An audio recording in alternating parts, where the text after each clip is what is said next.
प्रधानमंत्री नरेंद्र मोदी शुक्रवार को बिहार पहुंचे थे। उनके स्वागत में बिहार के सीएम नीतीश कुमार सहित एनडीए के सहयोगी दलों के अन्य बड़े नेता मौजूद रहे मंच पर। इस दौरान बिहार के मुख्यमंत्री नीतीश कुमार और चिराग पासवान के बीच महत्वपूर्ण बातचीत हुई। इस बारे में जमुई सांसद अरुण भारती ने जानकारी दी। उन्होंने कहा कि मंच पर चिराग पासवान ने मुख्यमंत्री नीतीश कुमार से पूछा कि क्या आप वाकई बिहार विधानसभा चुनाव लड़ने जा रहे हैं? अगर लड़ते हैं तो कहां से चुनाव लड़ेंगे? अरुण भारती ने आगे बताया कि मुख्यमंत्री ने चिराग पासवान से कहा कि आप युवा हैं और केंद्रीय मंत्री भी हैं। आपका भविष्य उज्जवल है। आपको अभी विधानसभा लड़ने की क्या जरूरत है? नीतीश ने यह भी कहा कि उन्होंने रामविलास पासवान के साथ काम किया है। उन्होंने राजगीर में होने वाले बहुजन भीम समागम की जानकारी ली और कहा कि बिहार की राजनीति में चिराग पासवान की बड़ी भूमिका है।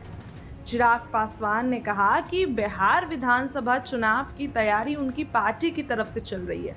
अगर पार्टी का आदेश हुआ तो वो आपका आशीर्वाद लेने जरूर आएंगे। राज्य के आगामी विधानसभा चुनाव से कुछ समय पहले बिहार पहुंचे मोदी ने राज्य को 10,000 करोड़ रुपए की योजनाओं की सौगात दी।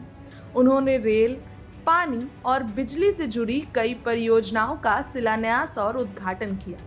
पीएम मोदी का बिहार का यह साल का 5वां दौरा है।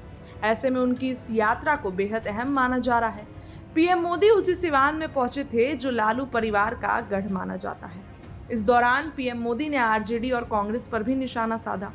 इस दौरान सीएम नीतीश ने भी राज्य की मुख्य विपक्षी पार्टी आरजेडी पर निशाना साधा। हालांकि आरजेडी सत्ताधारी जदयू और उसके मुखिया नीतीश पर कानून व्यवस्था, घुसखोरी और तमाम तरीके के भ्रष्टाचार के आरोप लगाती रहती है।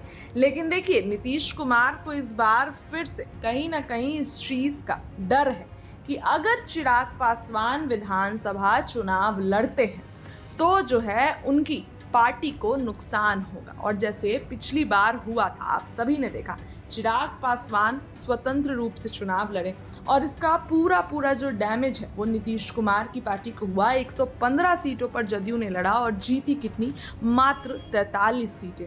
तो इस तरीके का अगर इस बार भी समीकरण बनेगा तो फिर से नीतीश कुमार को जाहिर सी बात है कि चीज़ें खराब होंगी और नीतीश कुमार को डैमेज जो है वो करेंगे चिराग पासवान। हालांकि चिराग पासवान ने कई बार ये बयान दिया है कि केंद्र की राजनीति में मेरा मन नहीं लगता है, मेरा vision Bihar first, Bihari first मुझे हमेशा बुलाता है।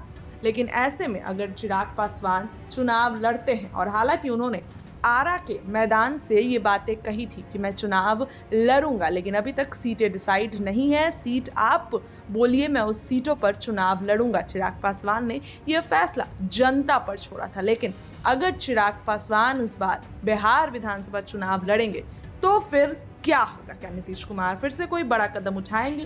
क्योंकि आरजेडी के दरवाजे तो उनके लिए हमेशा से खुले हैं।